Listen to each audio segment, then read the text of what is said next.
kowe kaya ngadeg. Ha wis tak obati ket mae. Kowe ngunekke aku wong gedhi bal 17 wong elek nyolok mripat. Kebangetan nggonmu nyuwara kowe. Wis ra iso nuduhke bapakku sapa? Kowe sing ngunekke karo Bagong, kowe nang ibarate kaya ngutik-utik macan turu mbeda raja singa. Singa barong. Penyakit to. Pancen penyakit ya, Dur ya. Lho kowe wani marang krek ning ngarepe Mbakandana. Sing tak wedeni apamu, ha? Sing tak wedeni apamu? Nek meng kowe nesu nek aku ora wedi, aja kok kowe. Prabu Duryudana kon nesu. Bagong ora wedi. Sengkune iki apa? Kon nesu sisan. Prabu Karmen, ya. Karna iki kon nesu. Aku ora wedi. Karta Marma Sato sak kancane Karta Dendha, Karta Piya, Karta Adang. Kabeh kon nesu aku ora wedi. Bagong nek nesu ora adil sawa-sawa. Iki. Bocah kok apa-apa dilokke to iki. Kena ngopo kita matur kaya mengkono. Pukulun mesakaken sapi kok didak-idak. Kuwi lembu andine titihaning Sang Hyang Jagat Girinata. Sapi didak-idak. Kula bae Pukulun. Mungkin kula sik ngaritke. Bagong kita aja edan. Bola-bali nek bocah ndugal kewarisan. Nggih Pukulun.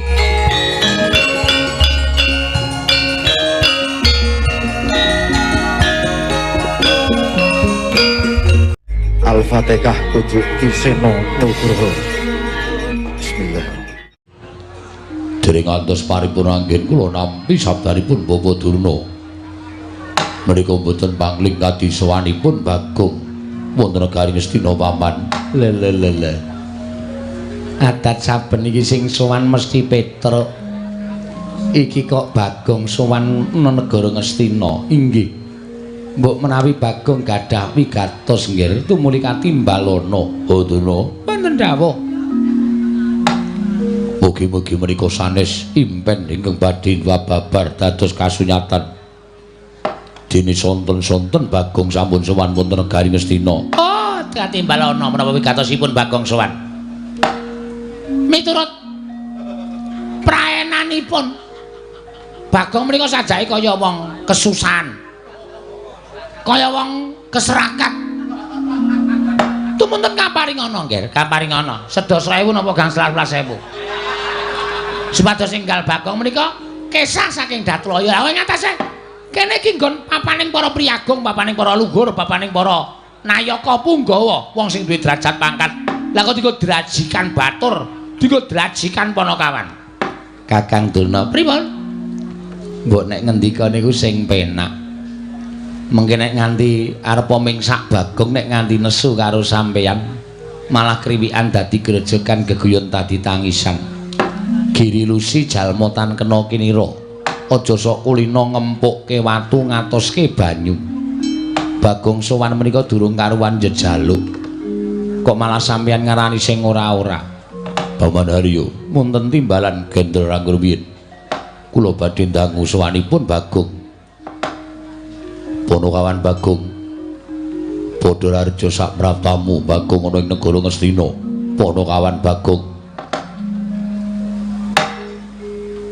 Nona Amit pasang Kalimantabe tinebena ing ladune Demawaing tawang tuwang linepatna ing tulak manuk podang. Kepareng kula ngaturaken sembah mangabekti kula njenengan. Ya Bagong tak tampa pangestuku tampanana. Lha pundi nggo jimat paripe ndayanana ing kasantosan panemene Sira Prabu Duryudana kula cancang pucaking remi Demawaing wijang rumketing gonggong. Andel ora. Kula cancang pucaking weni. Nun, weni. Weni dudu remi to? Dudu. Weni. Demawaing wijang rumeketing Werdaya. Ora gonggong? Ora. Rumeketing Werdaya ndadosaken cahya nur cahya daging rakayuanan. Sinuwun. Ya Bagong. Prayoga nunggonmu ngadhep. Sampun mboten kirang prayoga nggih kula ngabiyaken sami kula mboten. Panakawan Bagong padha raja sak praptamu. Pathak patih. Pathak ki sirah, Nding. Pate Harya Sengkuni wilujeng bekti kula kunjung ngene Pate. Iya Bagong pangestu tampanono. Kula pundi nggo jimat paripe ndayar ning kasantosan. Oh. Bagong padha raja sak praptamu. Remban, piye Bagong? Niki kula mengelek-elek. Kula mengemotke karo sampean. Aja sok kulino ngilani karo dadane wong liya, aja sok kulino ngias karo wong liya. Arepa Bagong niki pasuryane ra iku ketok memelas. Ning sapa sing ngerti nek Bagong niku pancen kere. Ning arepa kula niku macak kere kaya ngoten. Kula niku wong desa. Wong desa niku nek sugih ra ketara. Pancen sandangane pating sleber.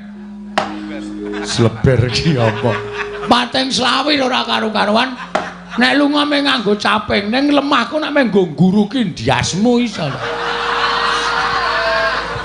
Ngandel ora. Senengane ya wis ngembe dhisik kok. Wong Bagong iki wong glelenge ora jamak kok diembe. Ngono. Sokalima didol didu karo lemahe Bagong nek nganti nggon aku kalah karo Sokalima. Sokalima kuwi sampean ora tuku. Kae ora ana sertifikate mergo kae bumi perdikan. Paringane Sinuwun Ngastina. Kowe nek ora dikai Sokalima, kowe iki ya kere, Dur. Semangkean. Apa kowe ora sadar? Apa dikira aku ora ngerti ceritamu? Kowe iki diangkat dadi gurune Kurawa Pandhawa mergo kowe pamer kabisan. Njupuk Gendhaga isi Lengatala nganggo suket dom-doman terus didadekke gurune Kurawa Pandhawa. Ning biyen kowe dek jaman Satama isih enom, isih bocah, kowe turut prapatan ngemis mung golekke sega sepincuk Satama. Kapok ora. Senengane kok ngembe karo wong pengalaman. Nyepelekke, aku rene iki ora ngemis. Aku rene iki ora njejaluk. Ning aku ana wigita, Wigati. Karo anak Prabu kan. Sinuwun Prabu Duryudana. Oh iya Bagong, aku njaluk ngapura ya Bagong. Agene ra urung debat piye? Lho. Kok nantang karo aku rumangsane nyepelekake. Oh iya njaluk ngapura sing wis ya wis. Sing ana dibuang sing becik digoleki aku njaluk ngapura. Aku ra sengaja yen to aku ngece karo kowe. Cecuke nang kuping. Untung aku iki wis ngrumangsani tuwa. Aku wis semah kaya enom biyen. Upama aku jiwaku ijik enom, hak tak ajiar nang kene. Ya njaluk ngapura. Wis ya wis. Ora sok ngembe, aja mengkale kula. Karo sapa wae iki aja rumangsa sampean duwe derajat, duwe pangkat, aja sampean duwe derajat sing dhuwur, duwe pangkat sing dhuwur, anggere karo wong tok ndak sirahe. Tok sepelekke, aja kaya ngono, Mbah. Ra ndek kanca kowe nek carane ngono kuwi. Arepa cantrikmu akeh, arepa sing do suwita siswamu akeh, nek sifatmu kaya ngono kuwi. Cantrikmu le tresna ya mung mergo kowe duwe ngelmu. Nek kon tresna karo awakmu blas ora ana sing tresna. Paham? Iya. Slatak sisan. Bagong sing sabar. Piye? Ngapunten lali. Ratu kok dipiye? Ya ngapunten panjenengan ya ora supe ale lagu-lagian kula to. Iya. Kula niku sok sembrono. Iya Bagong. Bagong padha raja sak praptamu. Sinuwun Prabu Basukarna wilujeng bekti kula kunjung nggih sinuwun. Iya Bagong, tak tampa pangestuku tampanono Bagong. Lho nggih. Oh, kuwi sing ratu ngawangga digdaya sekti kalintang persasat kondange menungsa setengah dewa kadigdayane kowe karo aku. Bagong, udah raja sak praptamu. Mantune mundur karena wilujeng ya ya Bagong. Aku kowe kok mangkai 10.000. Kowe tak andani ya, Dur. 10.000 ki nang omahku ki ora ana ajine. Kowe ngerti nek aku dong tengok ning ngarepan. Wong mantuk karo aku 10.000. Meng mantuk tok ngono, aku mantuk langsung tak bandem 10.000. Dadi kowe aja ngece karo aku. Ning nek ngundang Mas Bagong 15. Nek liwat karo muni kanjenge 150.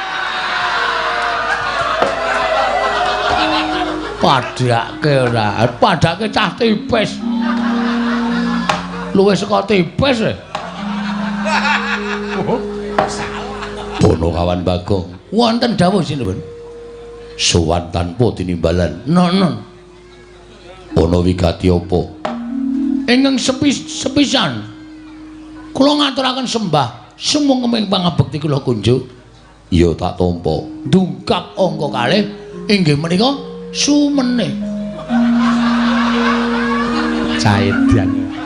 Dungkap angka sing arep tok pangan wae apa? Mboten wonten to? Ora ana. Oh nggih, sumene kaliwati. Ing angka loro sowan kula menika namung boten bedah kalian Sinuwun Prabu Duryudana ning kula niku duwe gegayuhan, duwe pepenginan. Pepenginan apa? Ngaten sinuwun. Sawetawis kula tak crita nggih. Ya, ora dadi ngopo. Mboten kesusu to? Ora.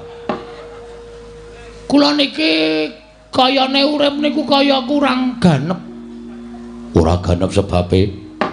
Sebabe kula niku kok ngajan-jane kepengin to sing jeneng wong urip niku ora kudu ngabekti karo wong tuwa. Upamane wong tuwa niku wis ora ana, ya saora-orane anak niku ndongake ana ing pesareane wong tuwa. Ya.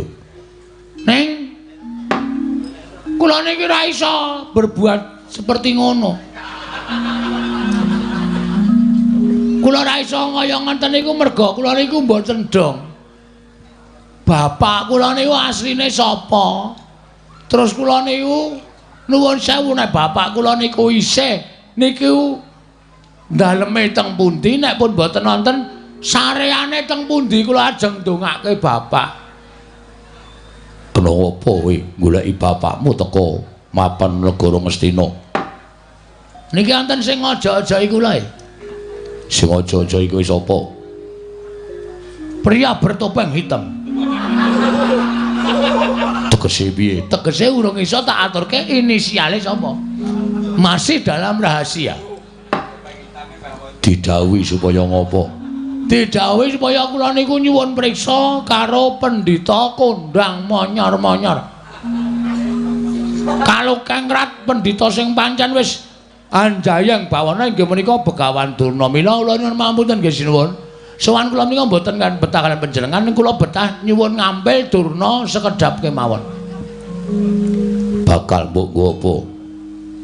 Durna ajeng kula takoni bapak kula niku sapa? Nek Durna ora iso wangsulan, Durna kula kan minggat saka negara Ngastina. Cocok aku ketoke. Nek ora ngono ndak tuman wae. Pendhita kok omongane kok marayati panas. Dipun paringaken kemawon nggih. Nggih. Nai ngaten. Bawa Durna kedah sampun jagung lan pun Bagong menika langkung merayogi Bawa Durna. Bawa Durna. Kula wonten dawuh nggih. Bagong sowan betah kaliyan panjenengan. Lho. Betah kaliyan kula? Inggih. Wigatosipun? Monggo dipun rembak piyambak. Kula caosi kamardikan Bawa Durna. Durnaina panalingane lumajaring ratri. Dinenggak jangganira kapisanan.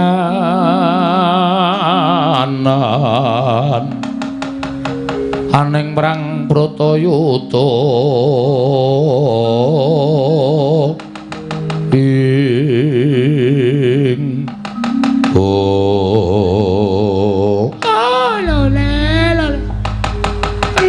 Kempar manyar-manyar doneng dungkul wana dadi asas dadi wana Bagong nun ngendikane anak Prabu Duryudana kowe buta karo aku nggih butamu karo aku ngapa kula ajeng nyuwun priksa Mbah kula niku janjane dianak-anake saka sapa lan kula niku bapak kula niku sapa lho kowe iki goblok apa piye kowe 10-an taun nganti mangabad-abad melu karo Semar Badranaya cetha wong semene akeh padha ngerti yen kuwi anake Semar kok ndak takon bapakmu kuwi sapa? Oh sike. Nek mung perkara kula anake Semar wae pancen ya do ngerti kabeh ning jebul setelah kula cek teng kelurahan niku ternyata kula niku mung anak pepekan. Kula niku mung anak angkat. Kula niki jebul Idopsa. Adopsi karo Semar. Lah asline kula pengen goleki karo bapak. Bapak kula sapa? Nek pendhita-pendhita ngendi pertapane, nek ratu. Alhamdulillah aku anak ratu. Ratu ngendi negarane?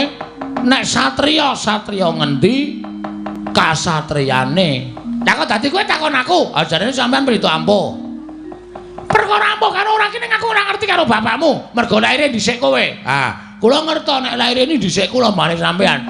Nek sampean iku kondang pendhita ingkang wasis ngerti karo lelakon sing panjenengan boten ngerti karo lelakon sing bakal lakon tegese netra sampeyan iki iso nyawang masa depan atau masa lalu. Mrengking saking menika nek sampeyan wis wani ngadeg dadi braponan niku sampeyan kudu wani ngaturke bapak kula sapa. Nek sampeyan ora iso ngaturke bapak kula sapa, sampeyan kudu lunga saka negara Ngastina. Lho, kok sik kowe aja ngawur. Lah kok dadi kowe ngusir karo Begawan Durna? Saka pertapan Sukalima saka negara Ngastina iki karepmu piye? Derajatmu mung Batur, derajatmu mung Ponokawan kok ngusir karo Begawan Durna. Dasarmu apa? Lho, nek kula omongi dasare sampean mesti mengke kalah. Nggih napa mboten? Ayo Kakek, kandha dasarmu apa? Ngastina iki sapa? Lho, kagungane anak Prabu Duryudana. Ah, ora penemu sampean. Mergo sampean dibayar. Dibayar karo anak Prabu terus iki dibayar karo Sinten Prabu Ngastina tumuli sampean ngakoni nek sing duwe Ngastina niku Prabu Duryudana nek janjane ora Mbah Ngastina niku nggone Pandhawa merga sing dadi ratu sadurunge Pandhawa utawa anak Sinten Prabu Duryudana menika inggih menika Prabu Pandhu Pramuka ngawur Prabu Pandhu Dewayana niku Nalendra Ngastina. Apa ta sebabe? Kok Sinuwun Prabu Pandhu kok ora maringake negara marang para Pandhawa? Sap kuwi sebab disingkat dadi Sap. Prabu Pandhu Dewayana dibanjut karo dewa nalika Prabu Pandhu niku nyuwun ngampil titiyane Sang Hyang Jagat Girinata inggih menika Lembu Andini dinggo titiyane Dewi Madrim. Dudu Bathik Madrim lho. Dewi Madrim. Nganti Prabu Pandhu sumpah menawi pulun Sang Hyang Jagat Girinata menika maringaken ngampil Lembu Andini benjang pejah kula sagah manjing wonten ing neraka. Ngoten niku. Monggo Prabu Pandhu pun nate nampi sumpahe Kidang Kimindama. Do nalika Prabu Pandhu bebedak wonten ing alas ana kidang loro lanang wadon arep do piye? Ora usah tak genake sampean wis ngerti dhewe jaman sampean karo jaran. Hus. Melancang ucapmu, ayo wis ngono kuwi. Lagi do ambus-ambusan. Jeneng Prabu Pandhu dipanah terus badar Resi Kimindama nyupata karo Prabu Pandhu ana wong arep sakaron sih ana wong arep saresmi kok tok ganggu mula kowe iso nek nganti wani campur karo bojomu ing kono bakal tibaning pesthi kowe tekaning pati sedhe Prabu Pandhu piye ndek bojo loro ra iso dikabak-kabake. Nah, Prabu Pandhu tumuli dibanjut dening dewa. Sampune dibanjut merga Pandhawa isih cilik-cilik, Prabu Pandhu tumuli nitipke negara kalian rakanipun inggih menika Prabu Destarata. Kakang Adipati, kula titip negari benjang menawi Pandhawa sampun dewasa kula aturi maringaken dhateng Pandhawa. Ning wangune Prabu Destarata ngemut gula krasa legi luwe-luwe. Diaja-ajaki karo kiwa tengening Prabu Destarata ya kuwi adine Ipe. Adine Ipe, Prabu Destarata sapa? Aku. Wis ngaku wonge wis ngaku. Ah terus nganti tekan mangsane negara Ngastina dadi darwahe Prabu Duryudana nek jane kuwi nggone para Pandhawa. Loh, jaman Prabu Pandhu kaya ming abdi kaya ming batur. Kosek. Sing yasa Ngastina iki Prabu Sentanu. Aku ya momong, Mbah. Prabu Sentanu yasa negara Ngastina. Niku nuwun sewu. Kula nyuwun pangapunten lho, kula niku melu ngudak semen. melu gawe pondasi, melu ngunggahke blandar. Dadi kula niku duweni hak tumraping negara Ngastina. Mula nek Ngastina ngene iki ana wong sing ora iso dipercaya, luwih-luwih pendhita sing ora nyata, Bagong tidak terima. Harus go on. Kleru. Harus out saka negara Ngastina. Kudu lunga saka negara Ngastina. Aku ora mentuk Ngastina dilenggahi pendhita sing ming katon suci, jabane ning jerone lecek kaya telek. Bobo Durna kados pundi? Seketap ger. Wah, lole. Apa iki numuse ya, Kang? Numuse apa? Impen mau. Hus. Aja disambung rapet karo impen. Ora ana sambung rapet karo pasumenan.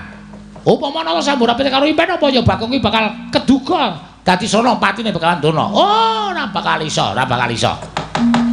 Bagong ora bakal iso dadi Senopatine Begawan Durna mergo Durna kuwi ora bakal iso dipateni dening ponakan Bagong. Sing kandha sapa? Ha listrik kowe tak pateni kowe mudhar kabeh kok. Apa meneh menungsa? Pun sampean mang ngomong. Ngerti mboten bapak kula? Oh, Bagong. Yen kowe takon karo bapakmu, sejatine aku ngerti ya mung karo Semar kuwi. Semar kuwi bapakmu, Bagong. Mula nek takon liyane bapakmu, liyane Semar kuwi aku ora iso ngandhakake. Sing gedhe pangapuramu. Nah, wis sakniki cetha nek ora iso ngandhakake, ateges sampean kudu lunga saka negara Ngastina.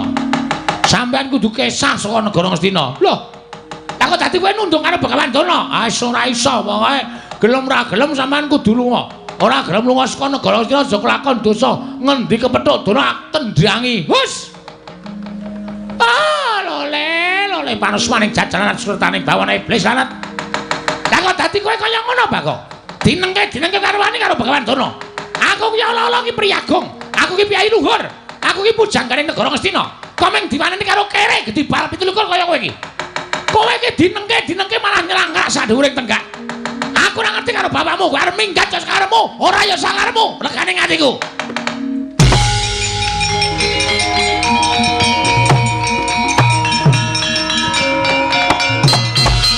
Yo, kowe kaya ngadeg.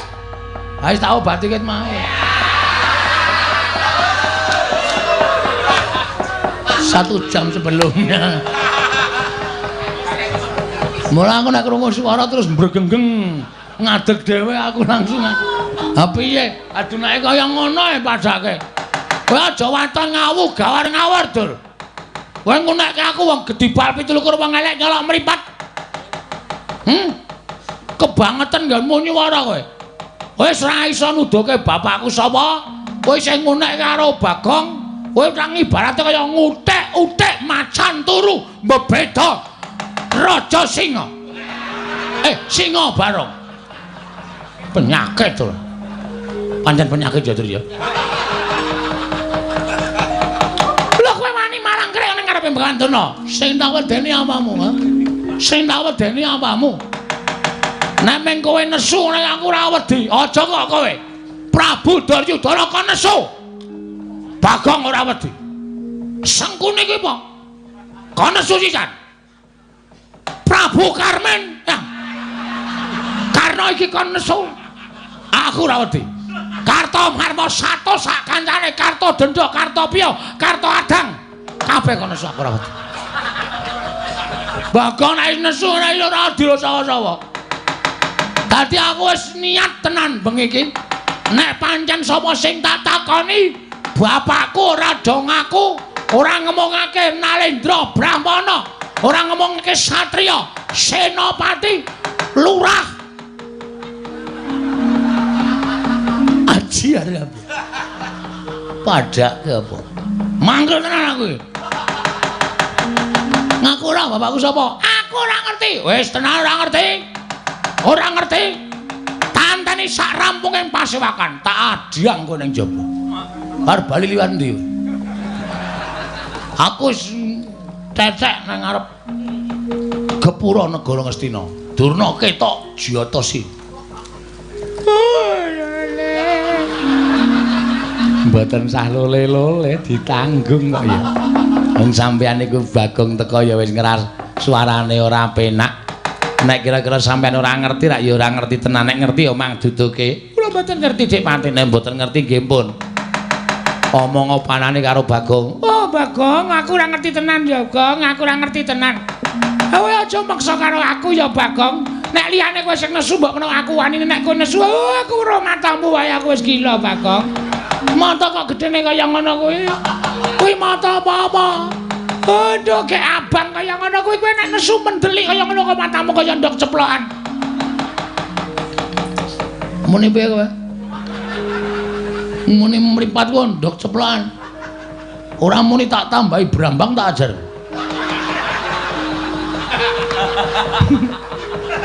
Tak ajar tenan ya. Ora nyepeleke lho. Bagong nek katokan teneng abang ini berarti malam ini dari sore sampai pagi Bagong ngerol. Tenan iki aku ora baen-baen. Ayo, pokoknya kowe kudu ngerti. Aku ora ngerti tenan, Pak. Ora ngerti tenan. Ora syarat jopo. Wah, Bagong.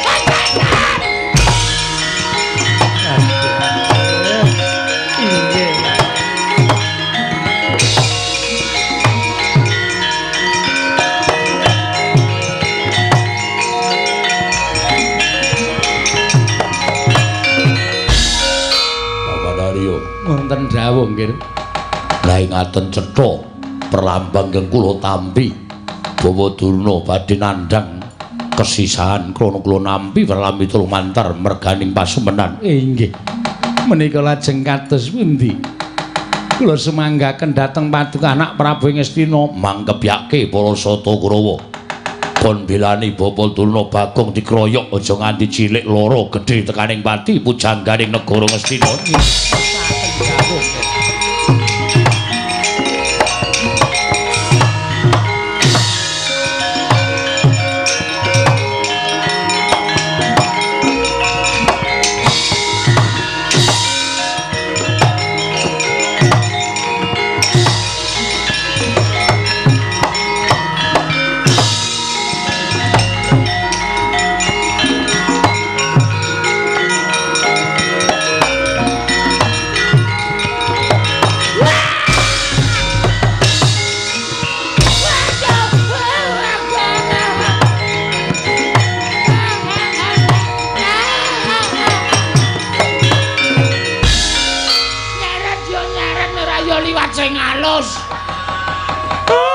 Undak-undakan barang aku diset nganti sirahku suarane tok tok tok tok tok.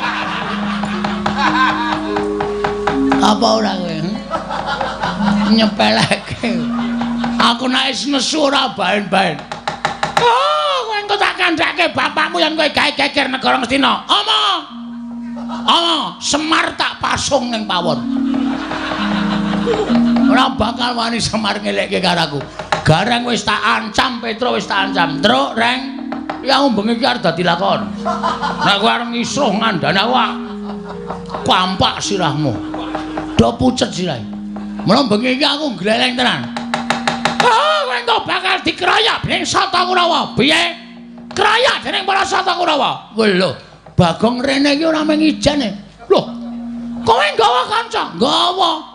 Wong pira? Wong 5. Papat 5 karo aku wis pas. Arep perang para gonggong arep.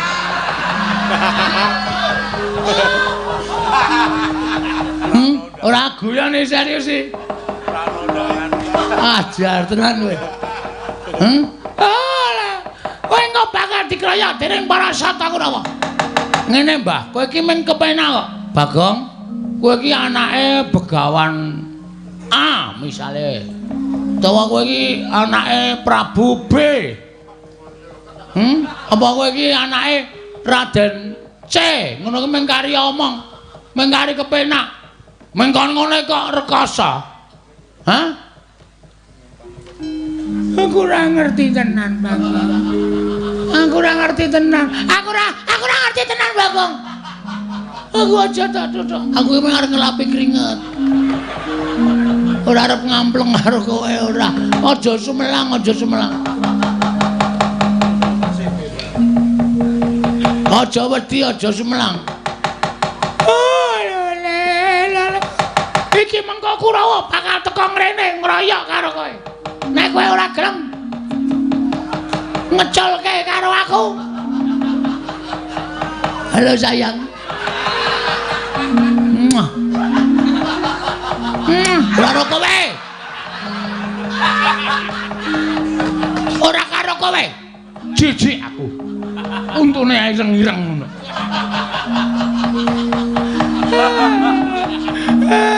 Ayo kowe mawar ngondhake Kurawar ngeroyok aku to saiki Nolea. Nolea sapa? Sapa botoku Nolea?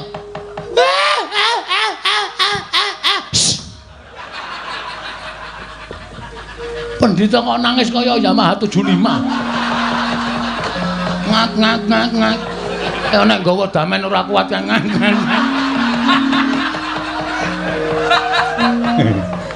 Piye, Gong? Mboten ngerti wonge. Lho, ora ngerti. Mboten ngerti, jare pendhita pengpengan. Ah mboten ngerti kula kok dadi ora dong niku.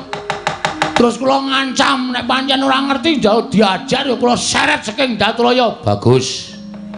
Mergo sing dadi harapane menungso, kowe takon karo sak pepadane menungso, Begawan Durna kuwi saora-orane iki gurune bapak. Bapak kowe satriya pengpengan kowe Suwitara Durna nek Durna ora weruh, gunane apa nggo sandangan cara pendhita? Gunane apa nganggo sandangan cara brahmana? Teteli sandangane. Teteli, turake katoke cawet. Bulake bantu jepreti. Aduh. Kurang lakone wis mules aduh. Aduh, Bagong, aja ngono ya Bagong. Aja kaya ngono ya Bagong, aku wegah tenan Bagong. Kowe kudu bloko ora boko iki alga Joko wis nang mburi lho. Ngati-ati lho. Mas aja diperai.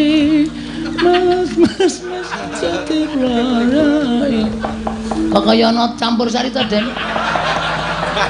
Lah piye? Ndelok sik ning Durna cekeli. Yo, ndelok sik Durna cekeli. Iki acara seneng-seneng wis paripurna. Lagu terakhir ya kuwi Liwung. Kowe saiki ngaku ora wis tak nehi kesempatan tak nggo mikir selama aku ndelok bintang tamu. Iki mau kowe tak kon mikire wadene kowe ora iso menehi keterangan karo aku. Kaya jumbuh kandhaku ngarep kowe kudu lunga saka negara Ngastina. Ora iso menehi keterangan karo Bagong. Percuma kowe dadi pujangga negara Ngastina. Aku ora ikhlas nang Ngastina dilenggahi pendhita kaya kowe sing ora ana nyatane legane ati.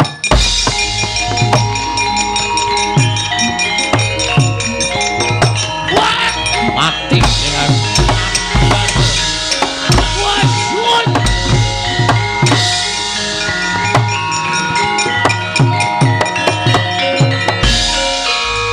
Bapak kepengul mungging ayuda kepapak bawatnya bentar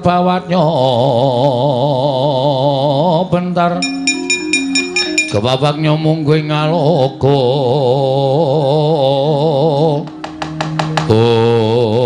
menungso ratatanan indah-indah derajatmu kedibal kowe ming Panakawan wani gawe geger negara Ngastina malah kowe wani nyempalani karo bapa Prembanduna.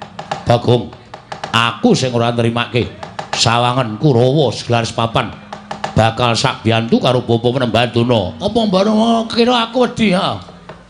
Blas ora ana wedine aku. Nek meng Kurawa wae aku ora jinjah mula aku wani ngaret-eret Begawan Durna pancen tak pancing niatku men Kurawa nesu karo Bagong. Nah, dipangan umpanku karo kowe Karta Mandel. Kartomarma. Arep ngapa kowe? Arep nganu ngajar Bagong ora wedi aku. Bali ora kowe. Sesuk ora bali, saiki ora bali. Bali nek wis entuk keterangan karo Begawan Durna, ora entuk keterangan saka Begawan Durna.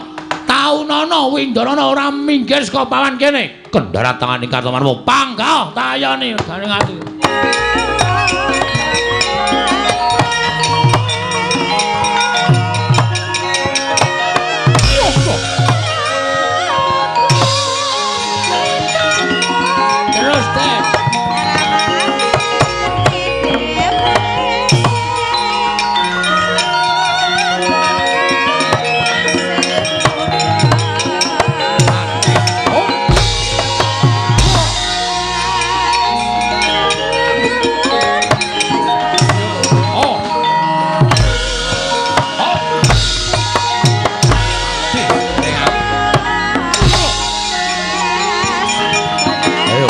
Mulane Bagong kowe Antasena.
Tumbak jempol dadam.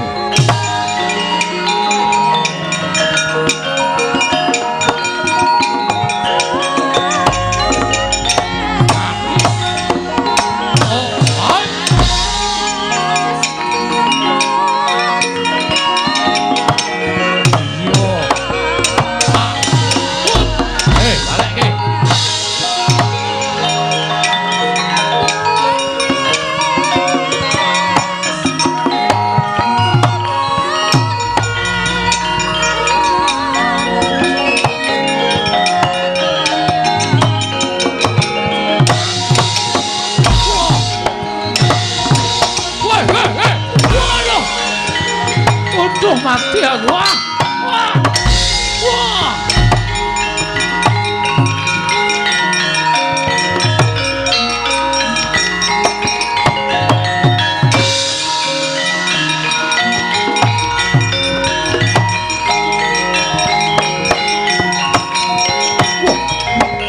Mati he.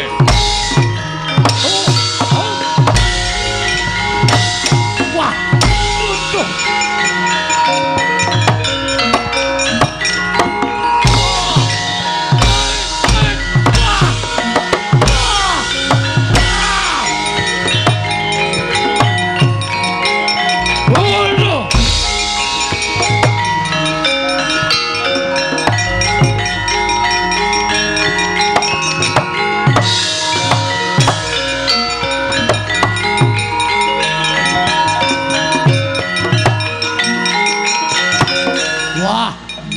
Mulane Bagong gleleng pacai gebelo sirai. Dicobani karo Antasena. Oh, Pakde. Panjen aku ngancani karo Bagong.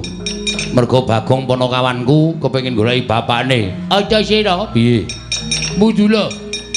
Bagong tekani kricung cara sikile. Arto kapake bojo cari kricung sikile. Undurna Antasena sik jebal jajau tibano. Yo. Modal. Wejan. Hot modal. Iya. Modal we. Hot. Wah.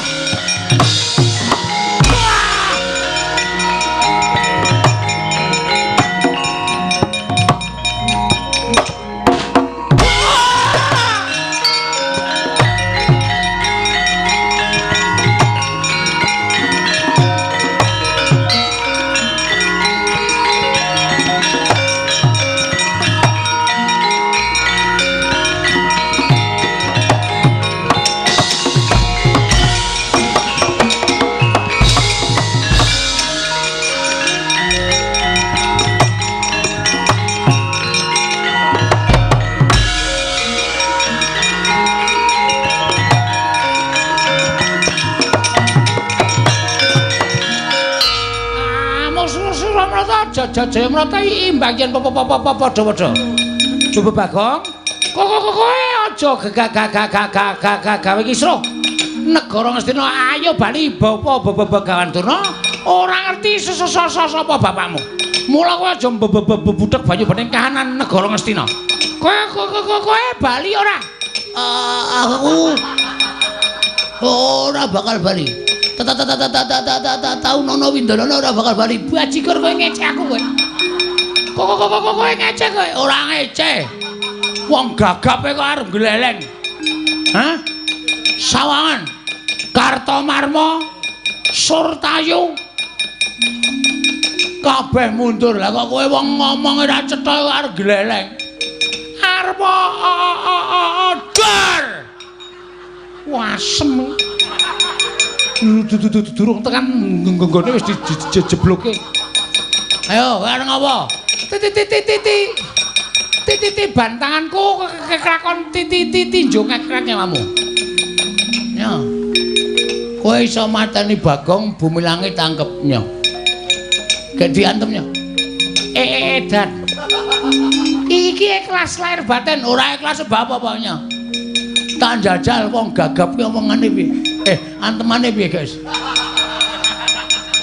Ayo gak omong, guys. Gak omong gak ngantem, guys. Kok kowe omong klerak-kleru. Kelakon mati den aku nyo. Biar kowe. Agene meng kaya ngono. Aku iku lino ketiban kambil tak kandhani. Dadi nameng antemamu ora sepiro nyo. Lho. Kowe rasa gleleng. Mula aku wis tak omong karo kowe to. Kowe iki nek gleleng senengane ora sekaya ngono kuwi. Asem perang disambi golek laron. Kayane kaya eman-eman iki nek nggon aku wis tak campuri ndok. Manja banget. Ayo nana pancen kowe. Titik. Oh, mencok raiku barang to malah. Wah, warsen. Cici traksi. Aku warsen. Kepiye? Aku warsen kowe ora mundur mungsuh Bagong tinjungake ra nyawamu kowe.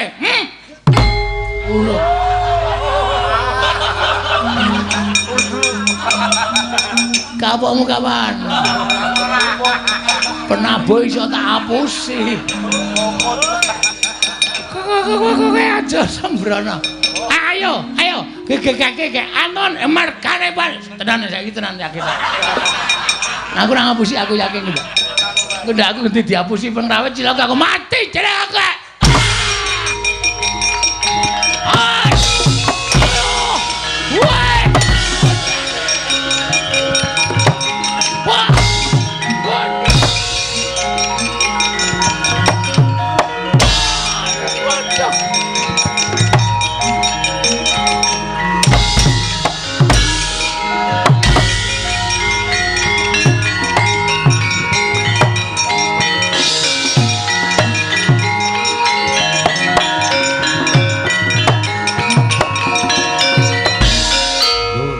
Mundur.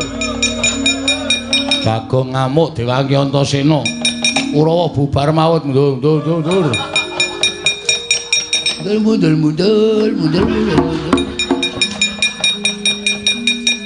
Mundur.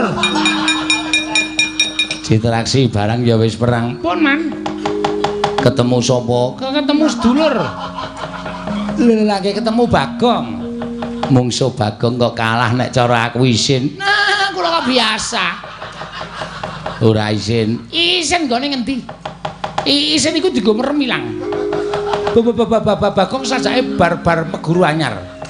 Kula antem sirahe rapopo man. Suarane mak klothak. Kok kaya ngantem bathok klopo.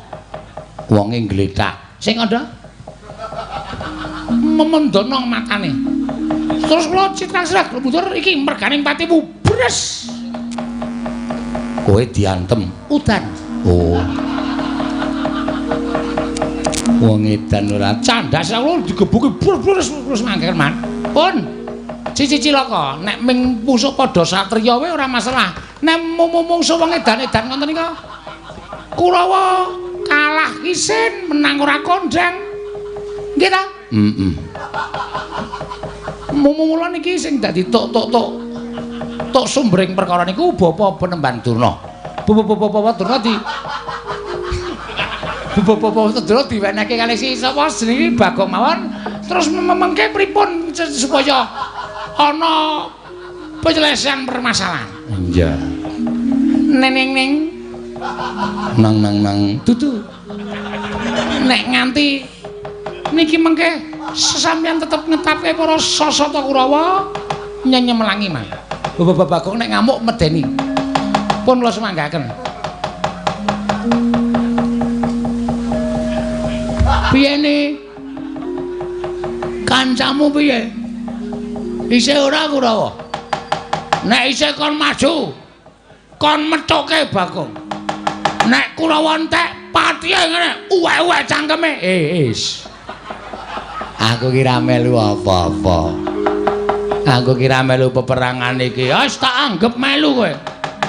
Anggere Kurawa isih ngroyok Bagong titenono. Aku nek saya mangkel. Ora kok Kurawa sing tak bondo kabeh. Ning klebu ratu Ngastina melu tak bondo legane ngatiku. Weh, lah ngerti wasan.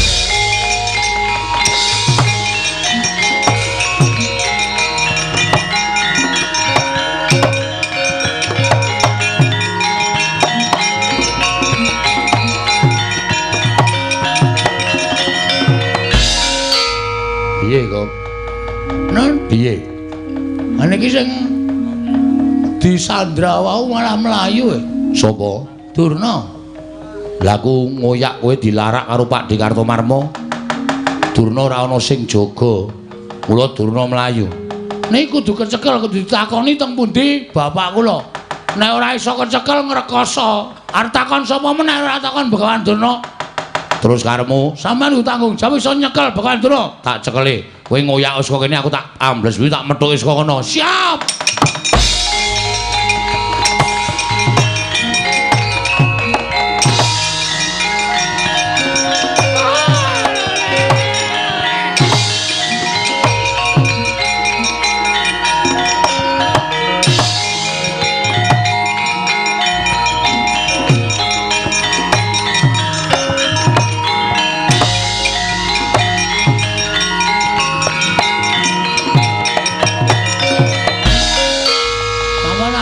Endi Mbah?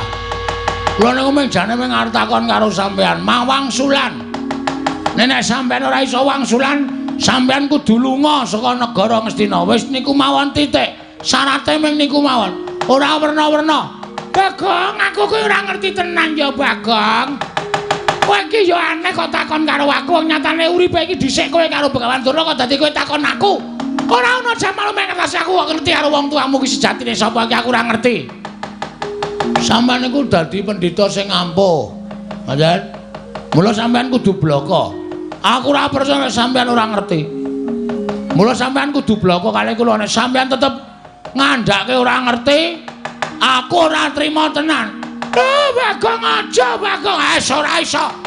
Wah, candala bondo, lebake pakun jalan, pakake macan. Jane ora mlayu.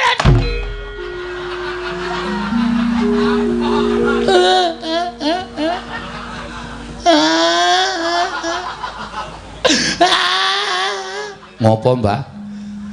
Bagong, aku minta maaf. Aku njaluk ngapura.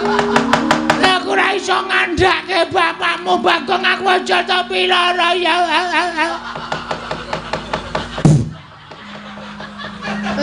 Cangkemku kleboni walang. Njaluk ngapura ya, Bagong. Piye, Gong? Pon iki sing kudu menghakimi aku. Asli aku wis. Aku mangkel nek carane ngene iki. Saman bloko mboten. Aku ki ora ngerti. Aku ki ora ngerti tenan, Bagong. Wis, nek ora ngerti, titeno tendangi siramu. Sik, Gong, sik, kowe aja ngawur. Iki pendhita lho, Gong. Terus Nek pendhita tok kurang ajari tok tendangi sirahmu aku sing ora trima. Arep dikaya ngapa iki gurune bapakku. Durna ki tau tate mulang ilmu karo bapakku.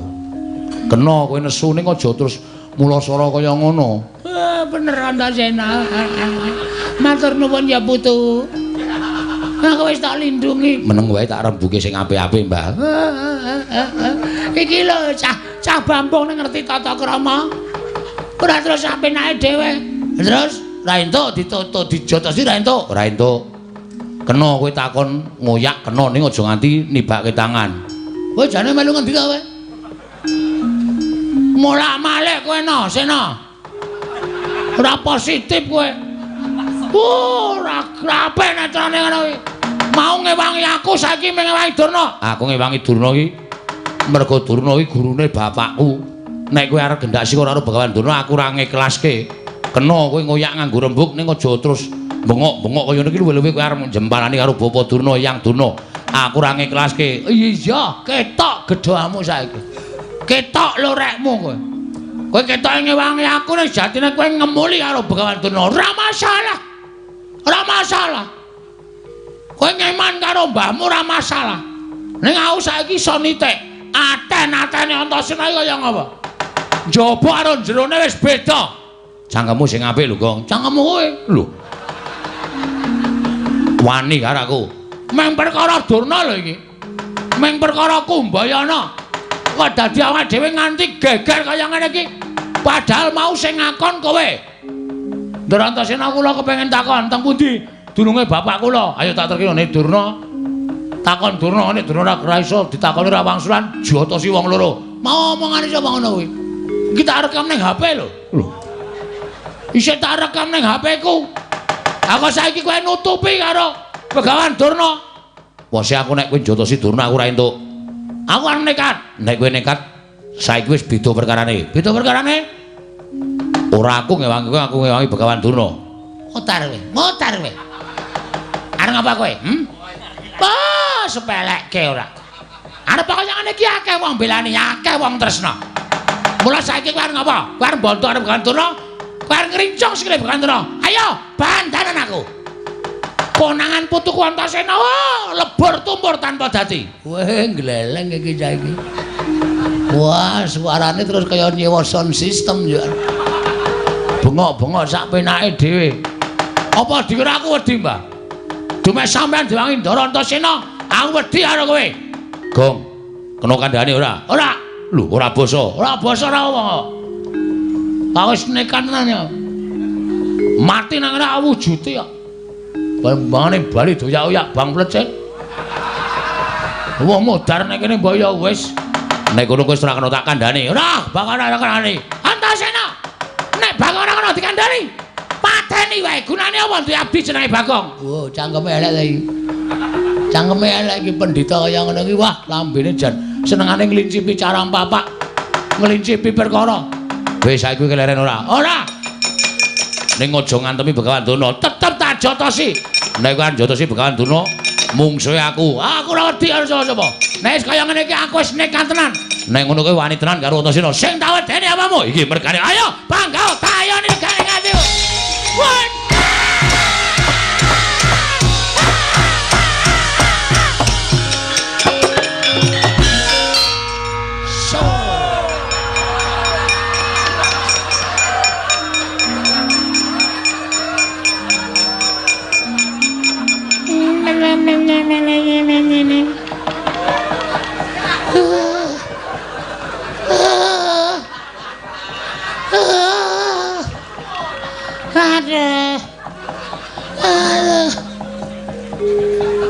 Wong kok ora hafal sandiwara. Modar wae. Tonjo nganti mlengkung.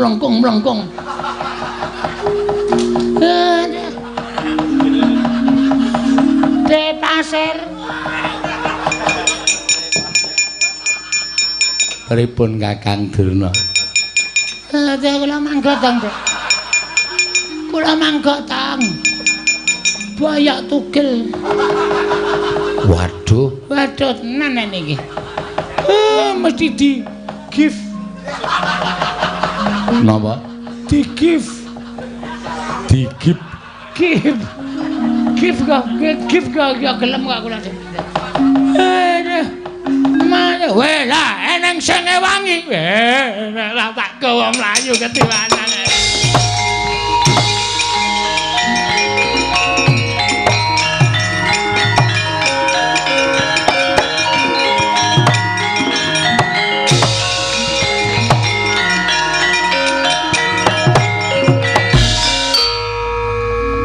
Lho kok ngerti sandiwaraku, Gong? Lho, pemain ketoprak. Aku wis paham sampean kedap-kedip mripate. Lha wis oke. Ngejak Brahman iki. Kok durna kok ya ora sadar. Dek gleleng banget.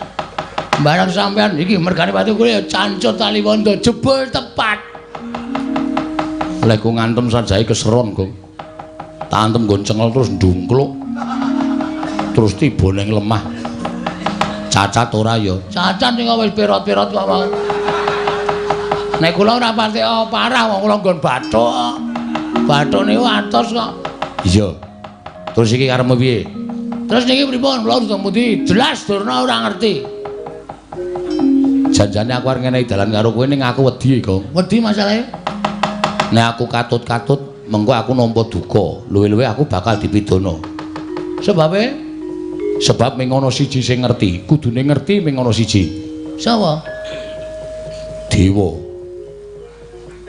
Dewa? Heeh. Papane ning Kayangan.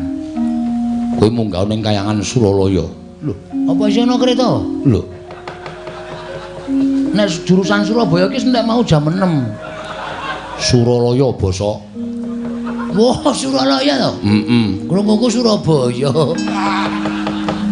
Suralaya. Terus matura Bathara Guru, bapakmu sapa? nek Bathara Guru ora ngerti, tak bubarke murite. Lho. Murite sapa? Murite Bathara Guru.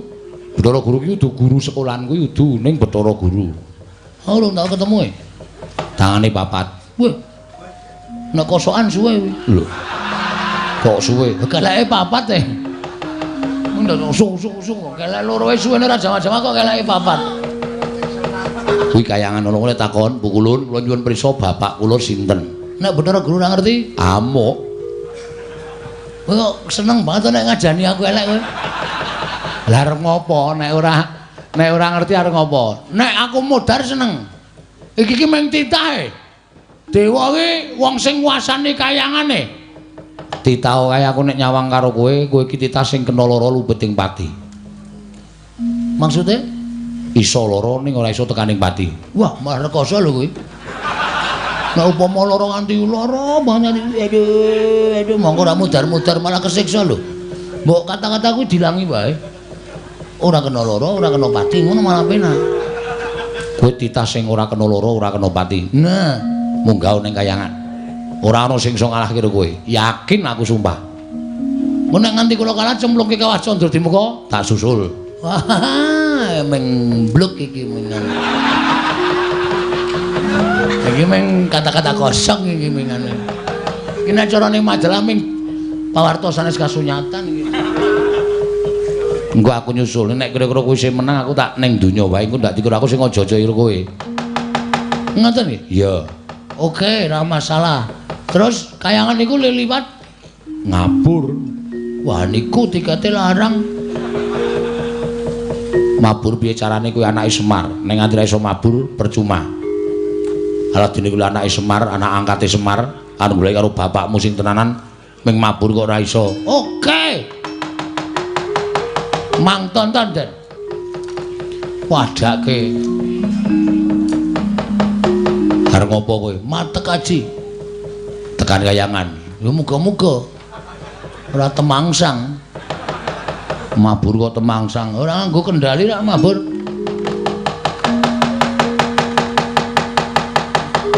Wah, mripate merem-merem. Meneng ta iki lagi ndonga. Mah dilokke ora wis meneng. Ciripit gula batu kejepit. Jiwalang kaji koko belu dem-dem. Cing ciripit gula batu kejepit. Jiwalang kaji koko belu dem-dem. Cing ciripit gula batu kejepit. Jiwalang kaji koko gelu dem-dem. Cing ciripit gula batu kejepit. Jiwalang kaji koko belu dem-dem. Cing ciripit gula batu kejepit. Jiwalang kaji koko belu dem-dem. Misra ta? Wis munggah e. Nelemu nganggo aji-aji kaya ngono kuwi tekan Kayangan sesuk malam Minggu. Bus ngono. Ora duwe. Nang Madurana. Nang ya, Kang. Tak suwun terus sing gawe jagat tak tendang Baka Muska kene. Aja pati-patipun nek ora tiba kayangan. Siap. Wis siap kula. Ya, ngati-ati ya. Ha wis.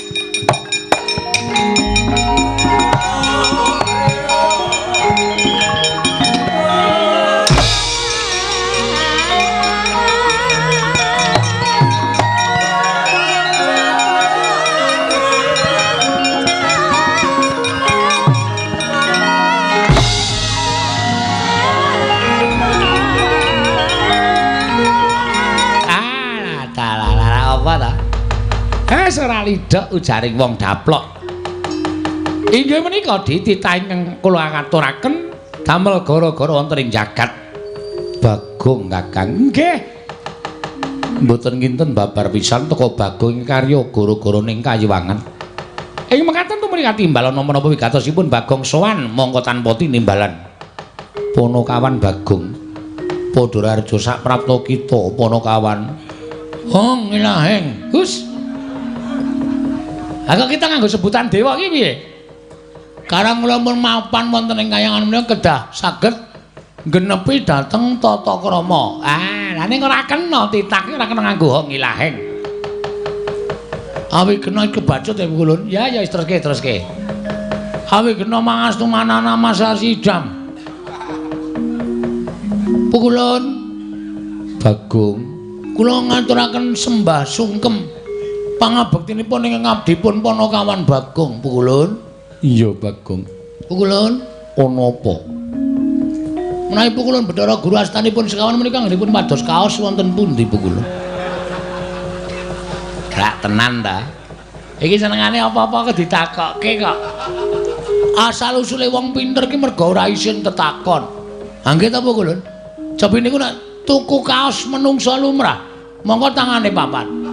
Napa bolongan siji dinggoni wong loro? Napa mboten sesak? Hai, silakan. Bagong, wonten dawuh Pukulun, ulun mboyanate ngagem kaos. Mekaten Pukulun. Iya. Oh nggih. Kok astanipun ingkang kalih sedakep Pukulun. Napa sampun mati rasa? Bagong, wonten dawuh ulun ki Sang Hyang Jagat Girinata, Sang Manikmaya. Ulun ki kami tuwaning Kayiwangan. Kula sampun prisa Pukulun. Pukulun anggenipun ngunjuk benjang menapa menika ngedhep teko wonten mriki. Tak tuthuk gendhelmu lho nggih. Iki dewa e. Pukulun sinten sampean? Ulun Bathara Antarada. Wah, sing sok berkencang waru dayang.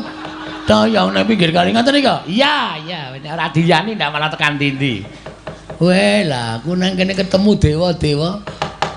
Ingkang wonten wingking panjenengan? Ulun Bathara Indra. Weh lah. Bintang televisi. Bintang televisi iki sapa Indra? Dono Kasino Indra. Ora ana sing kari Indra tok. Lah nggih mulane Dono Kasino ora melu sowan mergo ora ana. Sing ana Indra tok. Bagong, wonten dawuh Pukulun. Pukulun. Apa wigatine dene kita suwana ning Abyantara Ulun? Pukulun menika satunggiling jawata ingkang mboten ngertos rasa blas kasihan. Ora apa meneh iki, Bocah kok apa-apa dilokke ta iki? Kena ngapa kita matur kaya mengkono? Pukulun mesakaken sapi kok didak-idak. Kuwi lembu andine titihaning Sang Hyang Jagat Girinata, sapi didak-idak. Kula bae Pukulun. Mungkin kula sik ngaritke. Bagong kita aja edan. Bola-bali nek bocah ndugal kewarisan. Nggih Pukulun, apa wigatine? Sepisan kula ngaturaken sembah pangabekti kanja wonten ngarsa paduka pikulun Sang Hyang Jagat Dunia. Jagat Giri Pratingkah. Nyun ngapunten mboten apal, Bu. Jagat Giri Pratingkah. Ulun tampa pangestu ulun tampanana. Kula pundi nggo jemet paripe. Mugi anadosna ing Napa katentremaning manah kula Bu Kulun? Iya Bagong. Dene dungkap ing ngangka loro. Bu Kulun, panjenengan menika sesembahanipun para titah wonten ing ingkang gesang wonten ing Madyapada. Sedaya para titah menyembah lan paduka Bu Kulun. Mboten wonten ingkang mboten nyembah lan panjenengan. Mula panjenengan menika satunggiling dewa ingkang mangertos dhateng mobah musik ing titah. Bu Kulun, berarti sampean sok ngertos nek kula dong kalih bojo kula. Mbuya Bagong. Nun, Mbuya. mbois kok mbuya. Mboya iki ora. Wah, ya ora ngerti kok. Tak kira nek mbois. Ing ngangkat 3 sejatosipun manah kula menika menangis, Bu. Ati kula menika nangis. Sebab menapa? Kula menika mboten nate tepung kalian tiyang sepuh kula. Bagong, apa? Gus, basa wonten dawuh. Kita iki piye kok dadak nangis ati kita? Wong ditutupke kita kuwi anake Semar. Bong. Kamu tukang bohong. Malah nyanyi barang. Kita kuwi anake Semar, dudu. Semar ki meng bapak angkat junjung. Semar ki bapakku Pupon. Ngoten. Dadi asline kula niku anane Bagong urip ana ngalam padang, mesti ana sing anak-anake. Ra mungkin menungsa kok mledhek saka watu. Ra mungkin. Ra mungkin kula kok tiba-tiba wonten deluk langsung teng rumah bersalin tanpa ana simbok. Ra mungkin kula niku diciptake saking tumindake bapak kalih simbok. Mula kula ajeng takon bapak kula sejatosipun menika sinten Bu Kulun? Bagong, dalem ulun critani. Waduh suwe iki. Mbuya. Ulun tak crita kelawan jeneng kita. Kita kuwi sayekti mbuya dianak-anakake. Sabab ngerti yo. Kita kuwi asale saka ayang-ayangane Kakang Ismaya. Nalika semono jeneng kita kuwi dudu Bagong nanging Gombak. Ombak. Gombak dengkulmu kuwi ora. Satemene kita kuwi tuwa dhewe tinimbang Petruk karo Gareng. Nanging gandeng kabeh mau pinesti kita tumuli dadi nom. Sing dituwake Gareng karo Petruk. Ning sejatine kita kuwi asale saka ayang-ayangane Semar. Mula yen to kita goleki kelawan wong atuwa kita ora bakal ana. Ngono Bagong critane. Kok kaya ming dapusi ta ya? Ora mungkin wong kok digawe saka ayang-ayangane Semar. Atene ayang-ayangku dhewe tak gawe wong wedok ayu. Terus tak pek dhewe. Sampeyan ampun ngayarawa. Ampun ngayara. Ampun gawe cerita sing ora nyata. Niki kula wis tekan sirah lho emosi kula. Kula bar ngamuk teng Astina. Durna bar tak palu sirahe. Niki kula munggah teng kayangan wigatine nyuwun priksa kalih sinuwun pukulun Bathara Guru. Bapak kula sapa? Kula omong nek ming wangsulane Bagong, kowe dumadi saka ayang-ayangane Semar. Kita kuwi ora dianakake lan kita kuwi ora dikandhut dening suwijining wong wadon. Emakku padake cah cilik. Emakku kudu ana. Ra mungkin bapakku ora ana. Bagong kita ki aja ngeyel iwang pukulun maneh kaya ki mata wis ngendika apa anane. Kowe meneng wae, Mbah. Jengking lho kowe. Meneng wae. Sing dadi ratu ning dewa sapa? Iwang pukulun Bathara Guru. Ha wis. Dapukamu apa? Ulun kami tuwa. Kami tuwa nek ora ana genduren meneng wae. Kami tuwa kok rewel. Pukulun. Iya. Kula nyuwun priksa Pukulun. Pukulun kedang paringi dawuh, sinten bapak kula? Ulun wis matur apa anane. Ulun ora percaya. Ulun sapa? Ulun iki. Nameng cerita kula dadi ayang-ayang ora percaya, yakin sumpah ora percaya. Kula moh nek diawan yang diwangsuli kaya ngono. Yen kita ora percaya kita moh kita arep apa? Tantrimane Bagong. Ora mung jagat sing kula obrak-abrik. Bu kula ora iso nduduke bapak kula sejatine aja takon dosa. Klimpangke saka Sela Kanda Warusina.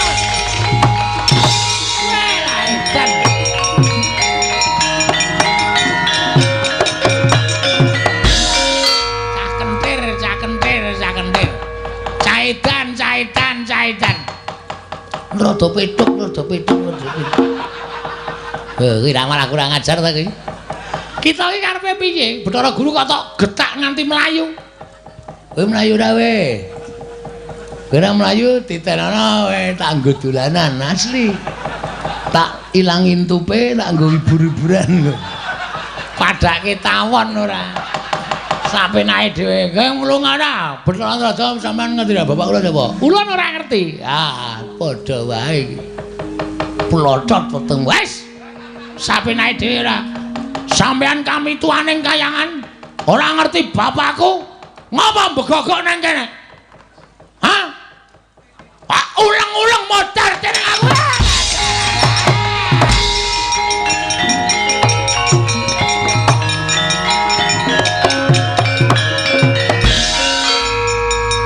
Bagong, wong kang kaya kowe padha karo wani marang kadewatan.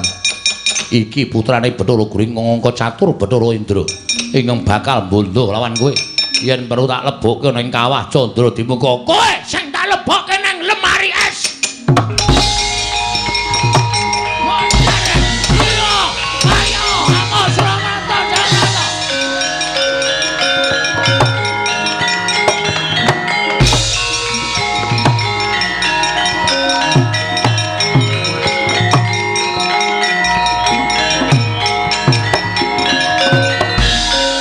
Bubar dewa-dewa. Gleleng tenan Bagong bengi iki. Dewae kalah karo aku. Bathara Guru tak getak langsung mlayu saka Sela Kanda Waru Binangun. Bathara Antrada ndelik Indra numpak mobil jeep. Langsung lunga. Apamu kapan? Kayangan sepi banget iki. Piye iki? Ora ana wong kuwi. Tak mlebu ning Karang Kawidodaren iki apa ya? Sempatan iki. Ya iki mesti widodari lagi adus. Arep menek uwit jambu dipa nirmala ngenguk widodari. Jare widodari iki ayu-ayu. Ning aja ngundang malah ora ketemu karo bapak aku makokean dosa. Nduk goleki bapak ora ketemu malah niatku malah elek nginjen para widodari-widodari. Tak oyahe Bathara Guru. Kowe iku nek ora tak takon sapa meneh paling dhuwur ya mung Bathara Guru kok. Lho Guru. Iki murid es mlumpa. Kowe arep mulang ora? Malah mlayu-mlayu. Hei. Omar Bakre. Jan wis, nek ora ngono, Bathara Guru, ayo aku ki takon tenan ora sampe ngawur dhewe.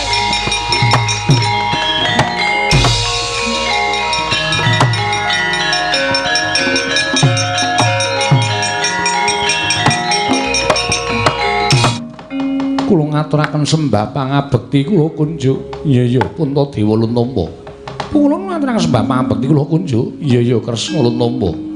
Guru hakeku aku ngaturke sembah Werkudara Luntampa. Kulun ngaturaken sembah iya Arjuna Luntampa. Guru kowe do slamet to. Pangestunipun Kakang Ismaya wilujeng. Wonten menapa pukulun dene sumengko tindak paduka ewang adi pukulun. Menawi kepareng kawedhar dhateng ingkang wayahipun Puntadewa kepareng kula cumadung dawuh. Puntadewa yektine prapta ulana ing negara Ngamarta sayekti mung bakal paring pangandikan kelawan para Pandhawa utamane kelawan panjenenganipun Kakang Ismaya.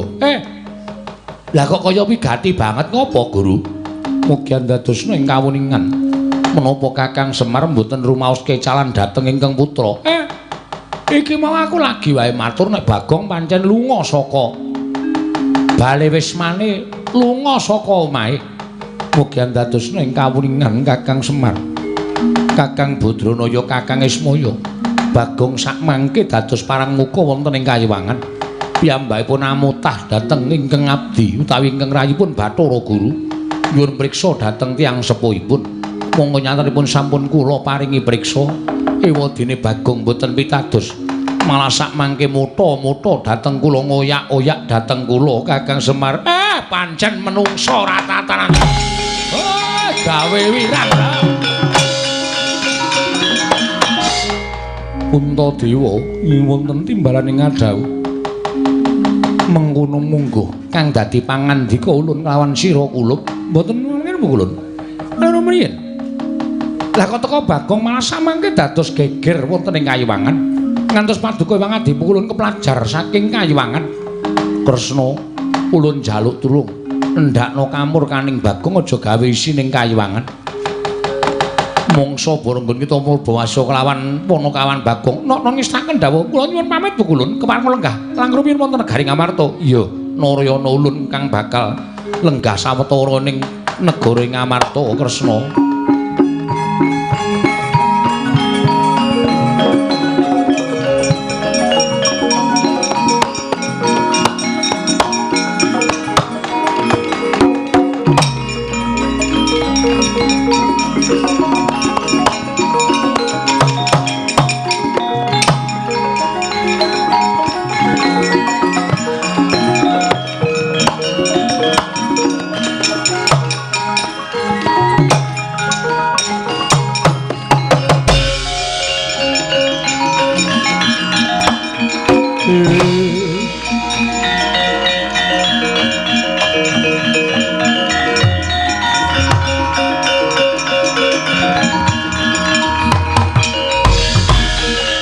Kuncang gancing langit kelap-kelapaton lir kincanging risang mawe gandrung usai jagat Dewa Bathara jagat Pangestu. Lah wis tak bedhek to pukulun Bathara Guru mesti medune nang Ngamarta. Ha wis baul iki nang nganti ketemu karo pepundhen-pepundhenku Pandhawa mesti aku didukani. Mergo aku wis wani gawe geger Kayangan Suralaya. Wis, kalah cacak menang cacak. Ngibarate kaya nyemplung kali wis tekan tengah ming kari golek watu tumuli ndodok. Ya, maju terus. Mundur ya terus. Sapa sing kira-kira meparangi karepku nggonku takon karo Iwang Pikulun Manemaya. Ora mawas pepundhen, ora mawas sapa-sapa. Rawe rantas marang bakal putuk.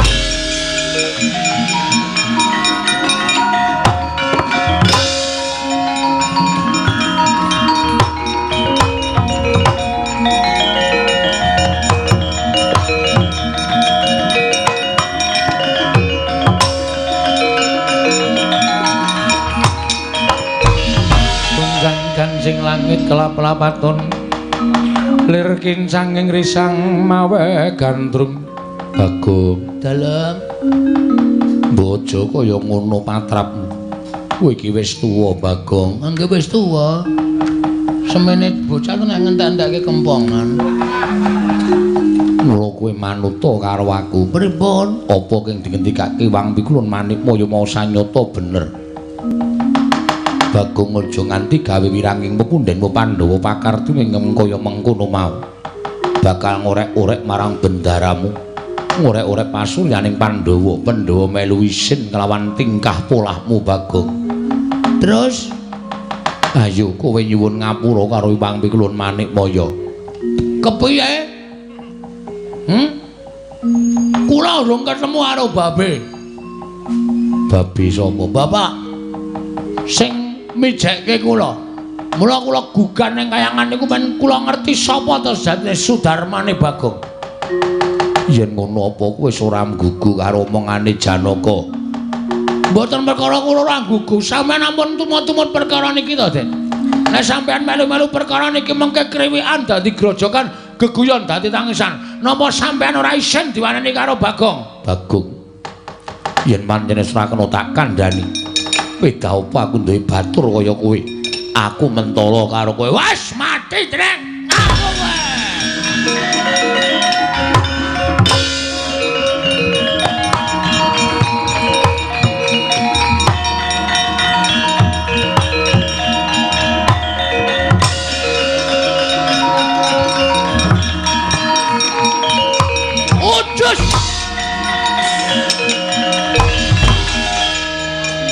Iki pemaine bal-balan.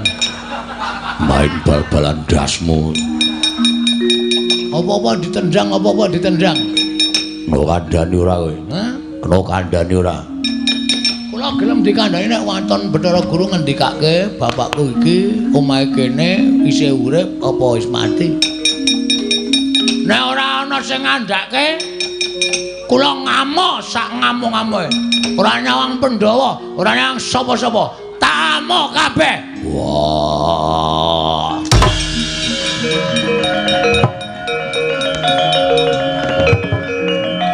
Betar. Mumet e.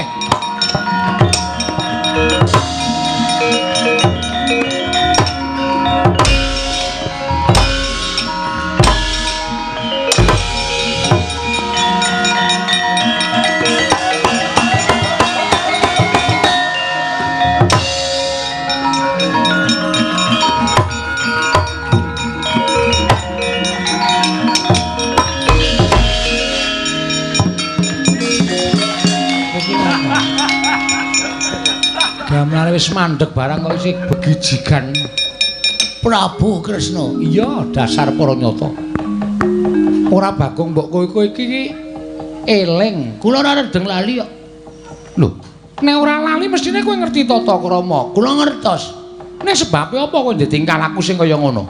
Wong ki nek kekarepane ora kasembadan tingkah lakune sak karepe dhewe. Lho, Werkudara Janaka nganti mundur gila karo kowe. Gila wae. Kula perange ngawur.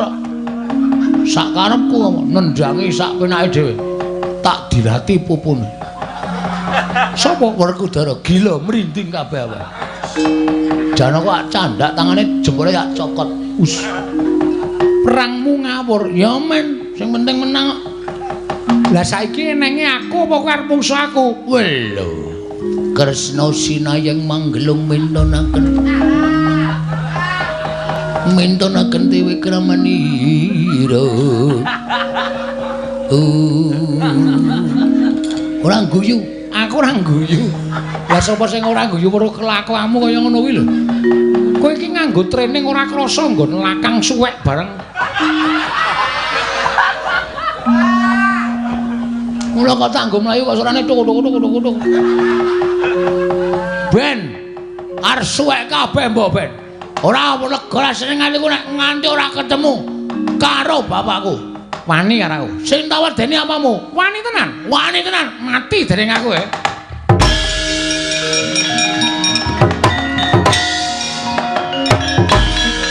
Mesti ngono.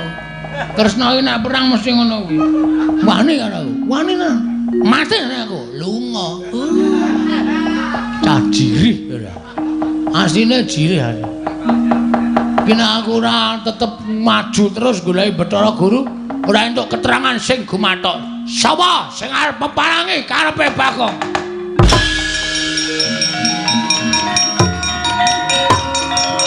Woi.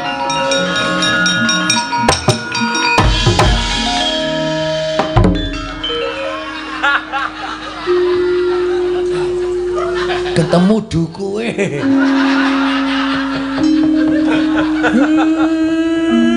Kowe ngopo? Mel. Aku tak takon kowe, Mel. Ora duwe anakmu to? Anakku Ragil. Bohong. Kamu tukang bohong. Ngapusi kowe. Kowe wong tuwa ning lambene elek kowe. Ngapusi aku duwe anakmu. Petruk gareng kae ya duwe anakmu, kae anak angkat. Aku ya anak angkat. Lah, terus kowe ngopo kok ngamuk nang kayangan? Goleki bapak. Bapakku sing sak tenane. Bapakmu ki asline tukang becak. ditinggal ning kidul stasiun Tugu. Terus tak temu, wah tapok ngiwonengen lho men. Wong tuwa ora tatanan kowe. Hah? Pokoke aku kudu goleki bapakku. Lah ora ketemu karo bapakku, Bathara Guru ora wangun dadi nalendraning para dewa. Kowe wani karo aku. Sing tak wedeni apamu? Buenke sumo iki, Bapak. Lemu mungsuh, lemu iki. Sepatane modar. Sepatane ngrekoso uripmu. Ora satara sepatane aku ket biyen wis ngrekoso uripe. Aku wis ketula-tula. Ayo, tak duduke apa ora? Ora tak duduke tak amuk tenan. Asli aku ora goro. Ora duduke titenono. Aku sing ora nrimake. Gong, kowe iki kowe bocah kok arep wani karo wis ora iya. Pokoke luwih. Mati jeneng aku kowe. Wen.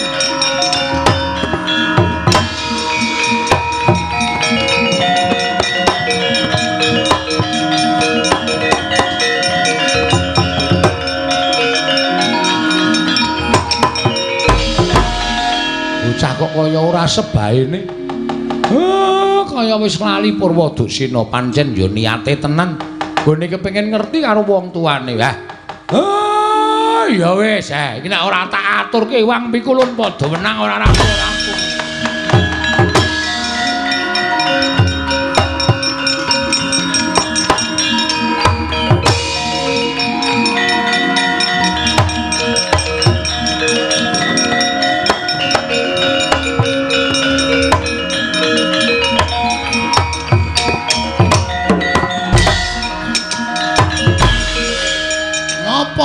Wedi karo aku kok ngejak cah cilik. Kula iki nyuwunaken pangapunten. Ini ngapa kowe? Engko setengah 6 tangi adus terus nata jadwal sekolah. Kayane kok kelitian. Bagong. Malah neranyak. Lek apa piye? Posiwa.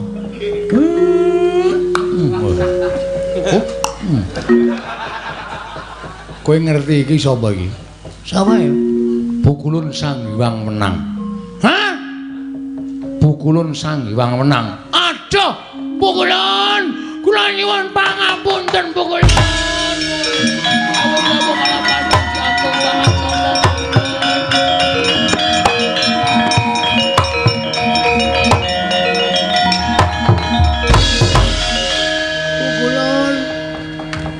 Pangapunten Pukulun. Bagong, sirahmu kok templenyi. Borok Pukulun.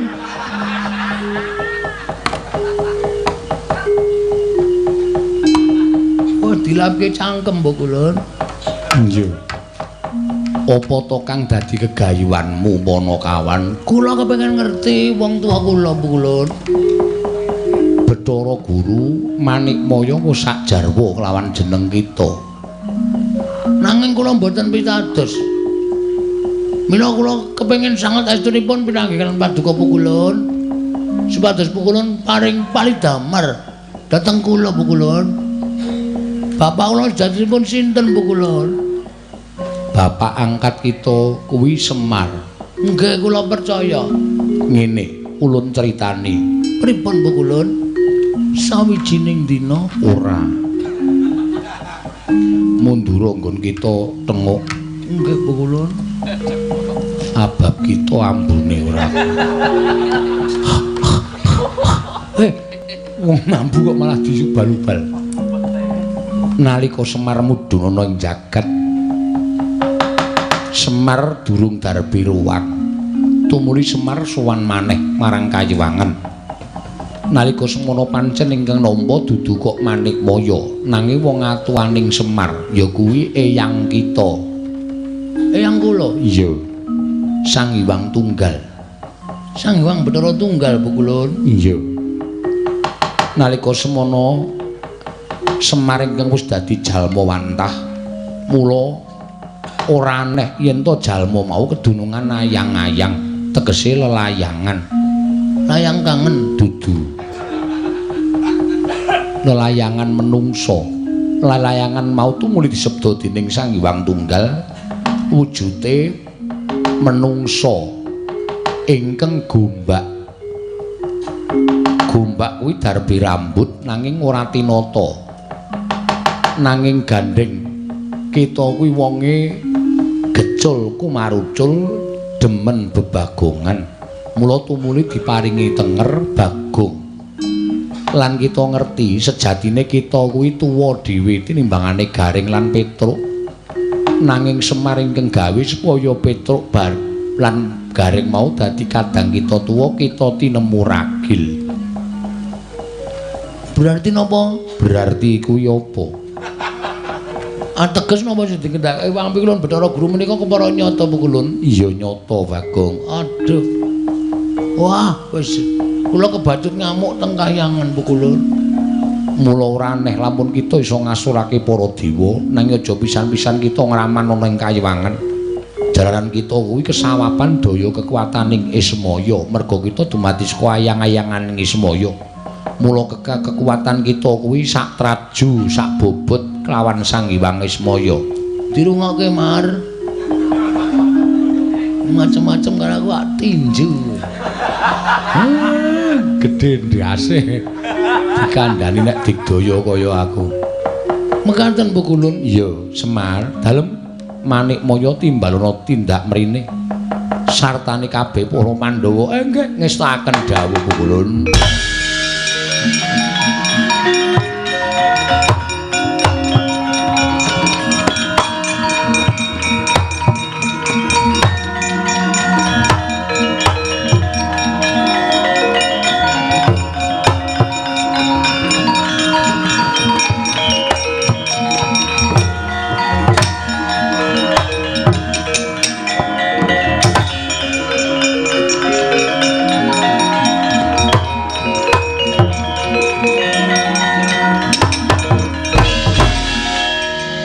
Kaya apa ceblenge nang sapa terus ceblenge nang kene apa kula kok lunga saka omah Pikulun. Iya piye kula nyuwun gungan bareng Pikulun. Ulun parengake Bagong kula nyuwun pejahipun Petro kali Gareng Pikulun. Kowe iki ngopo Gong? Ora ana wong salah kok. Wong nek aku cebleng kok. Kowe iki nek ngerti critane Pikulun Sang Hyang Bathara Wenang kowe mesti karo aku gila. Aku kedadian saka ayang-ayangane Bapak Semar. Mula kekuatanku sak traju sak bobot karo Bapak Semar.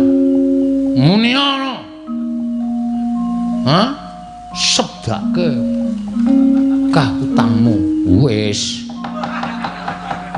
Hah? Wis. Kapokmu kapan? Kita wis marem. Sampun Pikulun, sampun marem sanget Pikulun. Yo, yen wis marem nyuwun pangapura kalawan Manikmaya. Pikulun Manikmaya, Bagong ana apa? Kula nyuwun pangapunten nggih Pikulun. Ya Bagong ora dadi ngopo. Kita ngamuk ana ing kayiwangan ulun paring pangapura. Matur sembah. Kula methek jambu dipunirmana kalih Pikulun. Bakal kita gunake apa? Ajeng kula tandur teng omah. Supaya iso dadi srana daharaning Bagong menika jambu dipunirmala kali jambu kluthuk Pikulun. Iya Bagong sak karep kita. Wis kanthi kaya mengkono ulun kundur makayangan. Bagong aja gawe geger meneh, kita wis marem. Sampun Pikulun, yen kita durung marem ulun medhun meneh. Kita ulun paringi pidana. Mboten Pikulun, sampun cekap semanten kemawon Pikulun. Mboten ajeng macem-macem Pikulun. Kula pun kapok temenanan Pikulun. Iya, ulun kundur makayangan bareng lawan Manikmaya. Ayo Bathara Guru, monggo Pikulun kula dherekaken.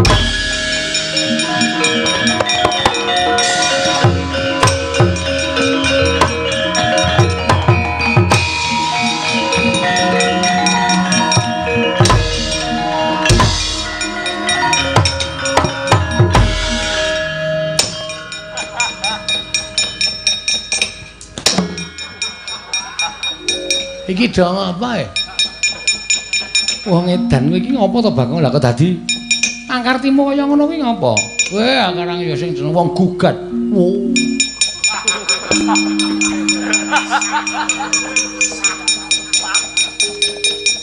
Nane meng kepengin ngerti bapak kula saha jebul asline bapak kula ya niki. Iya.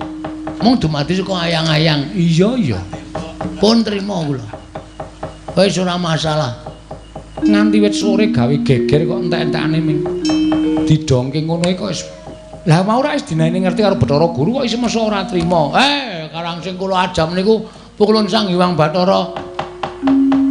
Tenang. Menang kok tenang. Oh tenang tenan lemu banget Gong ora. Kok babi glundung kaya ngono. Heeh. Iya. Mugi-mugi sedaya kali sing sambikala. Kula sampun ngestokaken dawuh. Bagong pun padhang pikire mugi-mugi sesuk ora gawe masalah melih. Nggih pukulun maca. Nggih Bapak Semar ngestokaken dawuh. Nering sambikala. Iya. Kali nyuwun pangestu nggih, Pak. Piye? Kula wis ajeng purna. Sesuk kula ajeng nyalon melih. Tak sebdake dadi kowe isih dadi kepercayaning para kawula Bagong. Ngestaken dawuh Bapak Semar.